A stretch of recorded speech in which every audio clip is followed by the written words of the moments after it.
બેસો ને.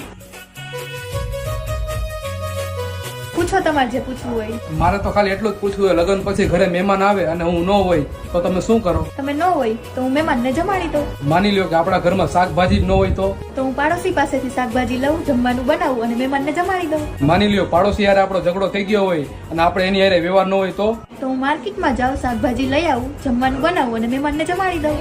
માની લ્યો આપણી પાસે પૈસા જ ન હોય તો હું મારા ઘરેણા વેચી દઉં અને એ પૈસાથી શાકભાજી લઈ આવું, જમવાનું બનાવું અને મહેમાનને જમાડી દઉં. એ વાતે તમારે હોય 100% સાચી, એમાં ના નથી. પણ લગ્ન વખતે અમારે ઘરેણા કરાવવાની તેવડ ન હોય અને તમને ઘરેણા ન આપ્યા હોય તો હું તારી હારે લગ્ન જ શું કામ કરું? લુખ્ખા.